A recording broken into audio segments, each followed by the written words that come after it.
Hi friends and family, இந்த வாரம் சந்தைக்கு போயிட்டு வந்தாச்சு. என்னென்ன வாங்கிட்டு வந்திருக்கேன்னு பார்க்கலாம் வாங்க.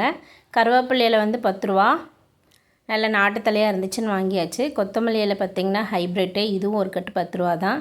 புதினா 10 ரூபா. அகத்திப்பூ பார்த்திங்கன்னா ஒரு பேக் வந்து 20 ரூபா. அது ரெகுலராக வாங்கிடுவேன். இன்றைக்கி பார்த்திங்கன்னா பண்ணைக்கீரை, தொய்யக்கீரைன்னு சொல்லுவாங்க, சூப்பராக இருக்கும். அது 2 கட்டு வாங்கினேன், ஒன்று 10 ரூபா. சுக்குடிக்கீரை நல்லா ஃப்ரெஷ்ஷாக இருந்தது, அது 2 கட்டு வாங்கியாச்சு. வாழைத்தண்டு நல்ல பிஞ்சு தண்டாக இருந்துச்சு, ஸோ அது ஒன்று வாங்கினேன், 10 ரூபா தான். வாழைப்பழம் 2 டைப்பாக வாங்கினேன், கதலி பழம் ஒன்று, அப்புறம் இது ஏதோ சொன்னாங்க, ரெண்டுமே 20. தக்காளி வந்து ஒரு பேக் வாங்கினேன் 30 ரூபா. கேரட்டு 20 ரூபா.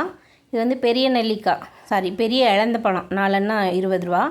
ஒரு பப்பாளி 10 ரூபான்னு சொல்லிட்டு 2 பப்பாளி 20 ரூபாய்க்கு வாங்கினேன். கொய்யாப்பழம் 20 ரூபா. இது ரெட் கொய்யா இல்லை, ஒயிட் கொய்யாப்பழம். எலுமிச்சம்பழம் பார்த்திங்கன்னா 20 ரூபா.